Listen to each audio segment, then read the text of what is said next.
Uh, what's your full name?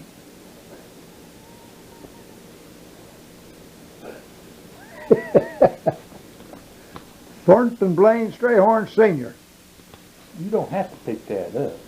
Yeah, dude. All right, and where was you born and what year?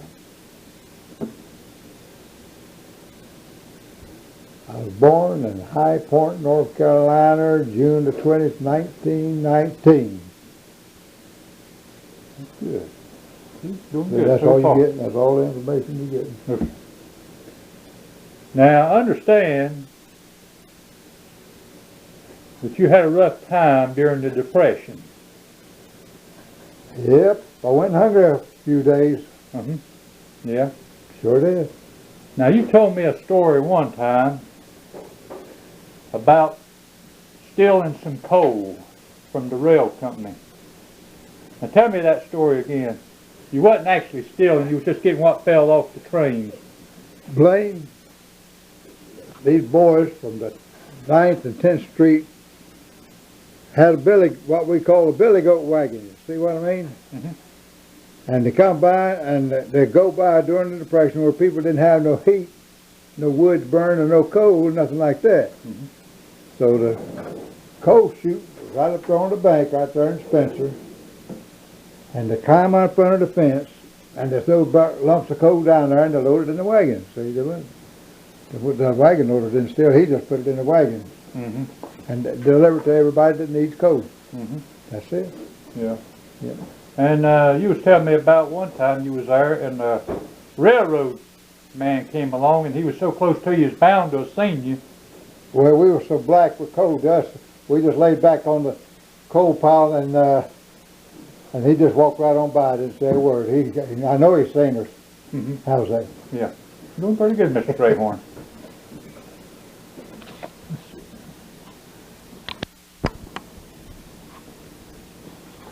All right, when did you move to Spencer? I believe it was 1926 or 27. Anyway, it was before the big snow. And you was, at that time, you was closest to your brother Billy, right? I mean, y'all played together. Yes, but Bill and I, we was always together. We played together all the time. We were just, you know, we couldn't pry us apart with cases. Yeah. Now, I understand that you had a group of boys chasing you one time. Was that in Spencer or High Point? Where was that at? I was in Spencer. We lived over there on 8th Street there. We played in a big old field there. The block, there's nothing in there. Except a branch run through there. Bill and I, we just had a little disagreement with about 20 other boys. And we had to fight them all, but we run. If we climb a bank and they come up after us, we'd hit them and run some more. They never did catch you. No, they couldn't catch us. We're too fast for them. Just like my daddy said, we just threw back our years and run.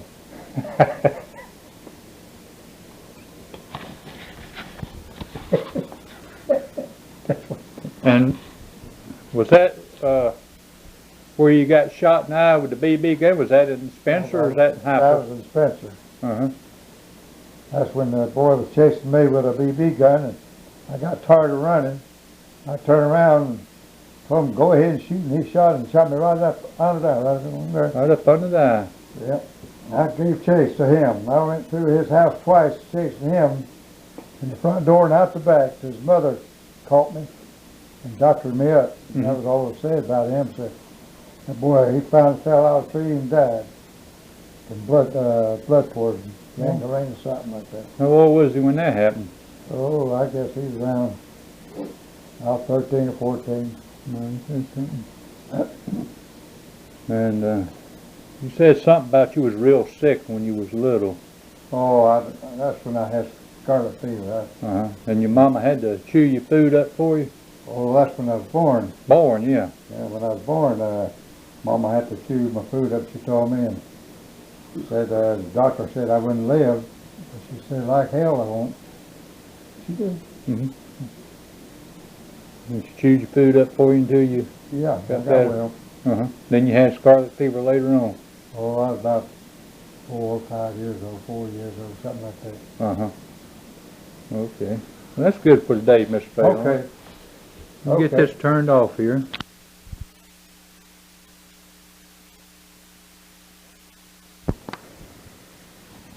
That was recorded January the 13th, 2004. Thank you. This is January the 15th, 2004. Mr. Strayhorn has been cooperating real well. So, All right, let's talk about the Depression, Mr. Strayhorn. what do you want to know? Tell me how life was during the Depression. Well, I think I told you that at the first. Rough, no money. Don't even know what money looked like. Did you see a lot of transits? A lot of what? Transits, you know, hobos and people walking. Oh, yeah, you seen them all the time. Yeah. Me and old Bill, my brother Bill, we used to go over there and watch those trains, you know, all that, and the hobos. This is Spencer. Yeah, Spencer. Watch the hobos jump the trains. Oh, we seen everything. Seen a lot. We used to sit over there, what we called the overhead bridge at that time. It used to be walkway, you know, Yeah. over the railroad tracks. We sit over there at half a day time, watch the trains come in. Them old steam engines. Yeah, man. I bet that was a joy to watch. We'd be dirty when we got home. Mama All make that us take a sitting bath. Uh, We didn't care about taking a bath back in those days, but we did. say you used to chase the ice wagons, get chunks of ice. No, we didn't chase them. We just, when they Followed stopped to deliver ice, you know, they always had a sign on the door. How much ice they want? Blaine? That's Yeah. your name. Yeah. They had a sign up there how much ice they want. Yeah. When they take it in there, we just get up there and chop off a little piece of ice, you know, 'cause it's cool, you know. Yeah. Yeah, a lot of fun. And that wasn't much. It just, people didn't have no money and hungry. And I used to get up, go out in the fields and gather creasy grains. Was your daddy working on the railroad at this time? My daddy was a railroad man, but the work was slow. See, you have to have so much time. See, there's old timers on there, the only ones getting any work. That's right. Has your daddy ever worked any other job besides the railroad? Oh, my daddy, he used to work, he worked in the depot before he started on the road.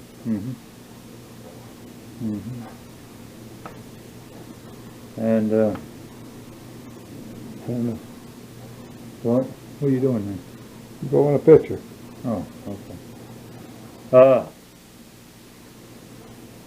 What did you have to eat most of the time? Just vegetables? Whatever we get a hold of. We had beans, mostly, more beans. Didn't have much meat back in them days. Beans and cornbread, Yeah, when we could get it. yeah. Beans and cornbread. Well, my daddy, he'd get to work, little work now and then, see, but not much. Somebody got sick or something, Pop would get a little work. Now, I understand one time or another, I don't know if it was in Spencer or High Point or Asheboro, but I understand one time you and the skunk had a run in. Me and the who? Skunk.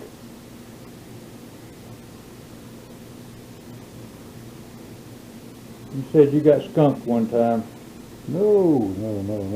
Well, you're thinking about the time me and Bill went swimming in that river down there where sewage was dumped in, yeah. Mama made us take our clothes off. I don't know if she burned them or washed them. We had scrub and everything, you know, whole Oxygen soap. That was rough. Yeah. Over in Spencer. Oh, in Spencer. Called it the Essen Creek. I guess we can figure out what that means. Yeah. We took Preston down there, our cousin. He went swimming there too. Grandma came down. That's true. Yeah. And Oh, Papa, boy, he raised Cain. Yeah, told us. We used to cross these, had these steel bridges, you know, like this. Right there's the bridge, and they come up right here, that's the top of it. Like that. So we over that creek, we would climb that thing, and walk across there. It wasn't about that wide, about a foot wide, those things. And we crossed those things, and neither one of us could swim a lick. We even went down the Yadkin River there. catching fish, and we didn't realize that, we were young. We didn't realize how dangerous it was out there in the river. The fish was floating around. We was bringing them home, brought them home. Mom made us take them out there in the yard and bury them. Hello. That's what I'm talking about. We were something else. Yeah. Now, tell me about your daddy. He was a pretty tough man, wasn't he? My daddy was tough, buddy. The time old Snowball kicked Donald, LB,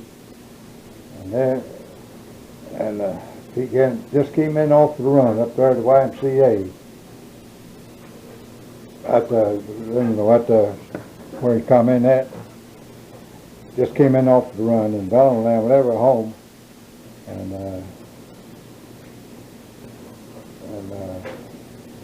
Donald told Pop what happened, that a guy named Snowball had kicked LB, made LB cry. He was young.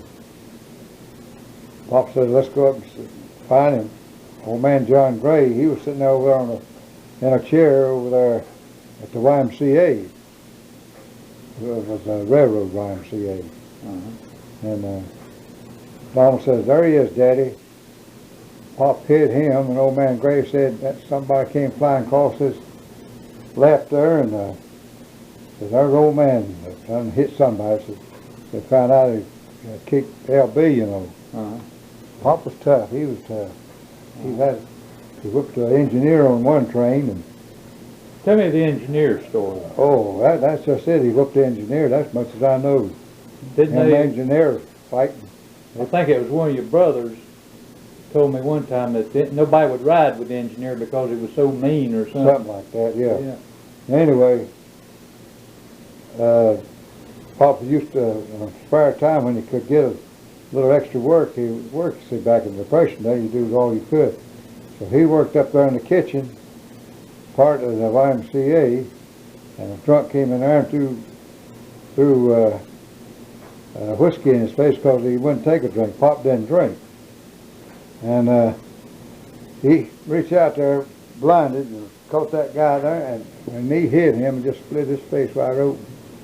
And that boy's brother went up there to the hospital, and they took him to the hospital and told him, give me a break, and I finished to see he was a liquor head. And he deserved everything he got, according to his brother. They didn't do nothing with Pop. Pop was protecting himself. Called Pop an SOB and threw whiskey in his face. And that was it. How about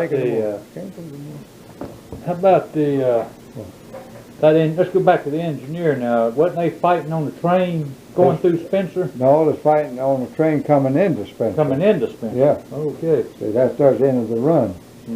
Yeah. Yeah. And how about the time, was it your daddy that was getting robbed, or your granddaddy? That was my granddaddy was robbed. My granddaddy told the robber, says, hold my groceries and I get my money. So when they reached out to get the groceries in the sacks, he was carrying, my grandpa popped it. Can you sit up here, Mr. Strayhorn? I can't hear. Now, would you repeat that? It says, hold my groceries while I get the money. And the robber, he took the groceries. When he did, my grandpa laid one on him. Got him. What else? Anything you can think of, partner. I can't think of nothing How about else. the first time you went to the movies? Oh, when my Aunt Clark took me to the movies, Lord have mercy. That's the first time I ever seen a movie, I reckon. She put me in there and told the boy taking up tickets to keep an eye on me and tell him, for me to stay there till she got through shopping. I was looking at the movie there, and all of a sudden a cowboy I know came up on the screen with those two guns just a-blazing. And I got up and I run all the way home down to West Russell Street, where my grandma lived. That's been years ago. I was about maybe 5 or 6. What'd she do when she got hold of you? Didn't do nothing but just gave me down the country. Yeah. Claire was mad at me, boy. Oh, yeah.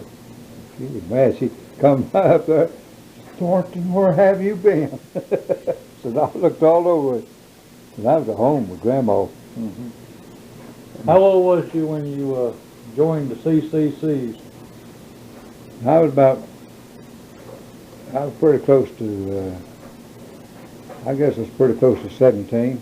17. Yeah, Where did you go? To Danbury, North Carolina, to the Hanging Rock State Park. I helped build that. Didn't him and Bill fly out of school or something? You go to swimming? No. You come down there and whoop those clothes? No. You told me a story like that one time. I don't know where you got that from, Kevin. Let's go back to the CCC camps. What was life like in the CCC camps? It was tough work. Pay was about $30 a month, then $25 at home, and I got $5 there, and that's all I made. When the CC got 3 squares a day, and that's about it.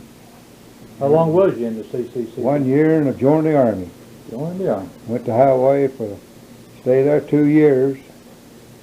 Now back in Hawaii, well, let's go back to boot camp. How was things in boot camp when you joined up? Well, it wasn't bad at all. Regular Army, garrison.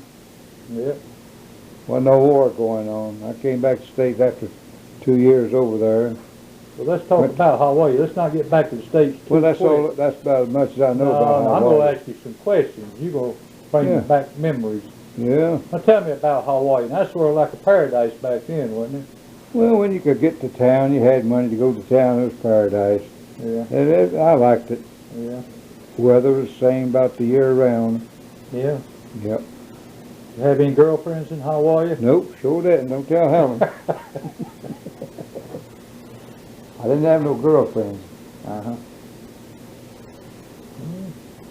That'd be enough for today, Mr. Strayhorn. That concludes our session for today. Okay. Mr. Strayhorn's eager to go on, but we're going to cut it off for today. Okay, let's see. Let's play us. I guess it's recording. Now, let's back up when you was a kid. Let's talk about the wrestler, or whatever his name was. You mean this old Bill Birch? Yeah. He was, one of those little old amateur wrestlers. Weighed about 180 pounds, something like that. He was going to beat me up. And kind of something about his brother. Okay? Yeah. Well, what you do your hand that way for? Well, what happened? Well, he was chasing me there, and I was right there at the house. And he seen my daddy come out the back door there at the house there, and he took off to his house. He wasn't going to tangle with Pop. That's about all there was there. Old Johnny Birch, he was a friend of mine. I don't know what happened there. He's just blaming me for something. But that got settled.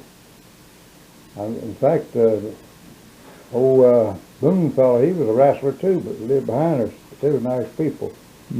Well, that's about all I know about that wrestler. What about the story where Pop knocked the black guy off a horse with a brick? I don't know about that one. You don't? No. Said he had some broken ribs.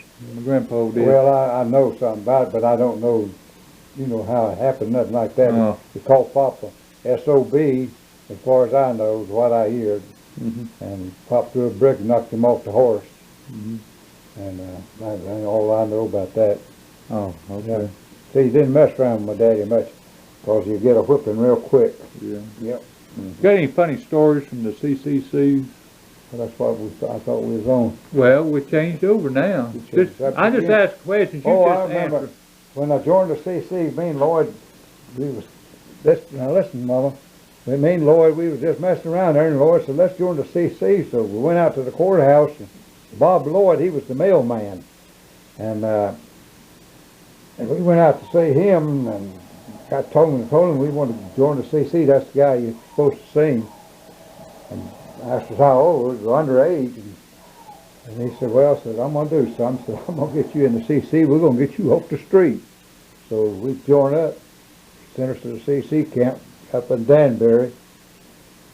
And old Popeye Richardson, he was one of the town drunks. He went with us, and he was half drunk when he went in there.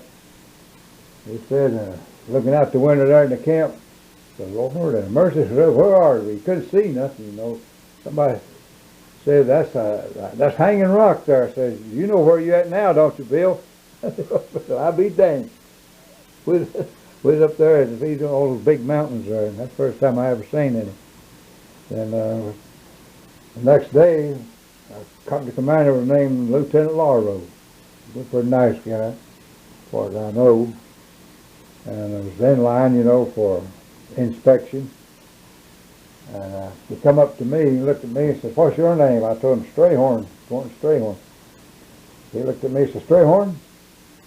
Says, you get down there and shave. Said, what do you think you doing, playing Santa Claus? I did, never shaved first time. I cut myself all over. Had a safety razor. Then, from then on, we just solid hard work up on the hill. I worked around the dam, helped build a dam, helped build two dams. One dirt dam, loading trucks with shovels. I had bulldozers, you know, push the dirt up for us and load them. Get so many loads, you get to go in. You get, say, about 20 loads a day. You get to go in if you get in early. And I worked in the rock crusher. And I worked inside the dam carrying rocks. We call them rocks. Up there they call them plums. We thought they were crazy. We just had one of those little cement mixers, like, you know, you used to see old timey ones. And that's what we used to build that dam. It wasn't such a big dam. It was about as long as this house is, about as wide as this house wide, I guess. A small dam. I'm talking about something good. Working the dam, we kept something bottled up there where the water's coming out of the rock, where to drill, you know, to put the things to hold the dam together. Water just shoot out, just good cold, fresh water. That's about all there was to it. From there, me and Lloyd, we joined the Army. I was in a CC camp. After we spent a year there, we took off to, I don't remember where, we joined up at Fort Bragg. And that's where we went to ship out from Fort Moultrie. Went to Hawaii. I stayed in Schofield Barracks 2 years there. Then I decided, buddy, he went to department headquarters and he asked me to come down there. They had an open, so I went and put in for it, and they selected me to go down there. I went into the kitchen of the dining room orderly, and spent 2 years, put a year in there, and then I decided to sign an extension for another year there, and I decided, heck, I wanted to get home because I was getting homesick. And I broke the extension, came back home, stayed in Mista, bumming to Pearl Harbor. And see right there where I was at, Fort Shasta, you could look out through there and see Pearl Harbor. That's about all it was there. I came back to the States there. I went through Panama and came back through Panama, same way I went. And went to the Brooklyn Army base. From the Brooklyn Army base, I came back to North Carolina, Fort Bragg, there, going up in the 9th Division. From there it is, we stayed there and trained till the time we shipped out to go to Africa. At that time, we didn't know where we was going. I'd never seen so many boats in my life. We landed in Safi. And I lost one of my friends there. He's next to me. How he got killed, I don't know. We never will know. We had to start looking for him, and we suggested that Arab had sneaked up on him, which they can do pretty good. Then from there we made Pat and landed his tanks, and then from there we made a forced march all the way into Casablanca. From there we went to Oran, then we went into the battle, another battle there. We went to El Qatar. There I don't want to say that word, do you? Got shot in my hip, lower part.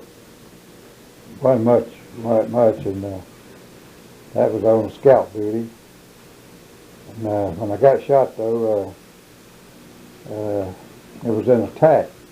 I was the lead-off man. Seemed like to me the company commander wanted to get rid of me. He just didn't like a regular Army man, way I could figure it. And I had 2 chances of getting killed. I was out right there in the daylight. I didn't have nothing to fight with because I lost my rifle when I was shot. My buddy, he came in after me. He made it more hot for me. Bullets missing me. He was crying. I just told him, I said, I'm all right. When he hollered out if I was all right, I said, yeah, I'm all right. Just hang on. I'll be there in a minute. So I pulled my leg up and take off. Just barely moving it. I was going to let him know. And I made a beeline towards him, and they cut loose on me, and I dived head first in a cactus patch. I had cactus in both knees, just full of them. And they threw grenades in at us. I didn't have a thing in the world to fight with except a pick medic. He took it out there. He had his rifle, but it had been better in my hands. Then we stayed down there at the dark. We didn't have no way to get no further else. So the platoon I was in had made their way down to the left flank, down a little wadi there along the fence. I don't know what the fence was there for, but we didn't know who it was. We heard the noise. We went up there, and I recognized the platoon leader's voice. And he was wondering how everything is, and Bloom told him, not Bloom, but Brooks told him that Bloom is his name, not Brooks. I get things straightened out. It's been so long. Told him I was wounded, and I said, well, that's not too bad. So I need a little attention anyway. So I volunteered to go back up and ask the company what they wanted them to do. They had to send a runner down there, tell them I'd go down myself. Well, I got caught in an artillery barrage of 88s. Out there. Well, evidently it was their way of telling them they moved out, because they moved out that night. It wasn't me that scared them. But when I got back there to the CP, the people were asleep back there. I went from there on to the aid station, and then they moved out because the enemy had moved out that night. And I'm trying to think. I went to the aid station. They checked me out and everything, gave me a Purple Heart. You go down Broad Patch there, you get a Purple Heart, I guess. But I rode back with the company. When they moved out, I rode with the aid station till we got back to, I don't remember where we went from there, but I remember the last place that we went through Castle Rain Pass. We'd stay there in case of a counterattack. And well, that'd be enough for today. Got to think. Okay. End this session for today. I hope I had the recorder on.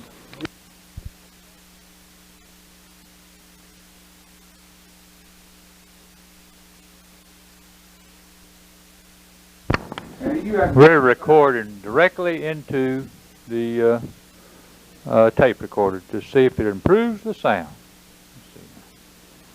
Let's see.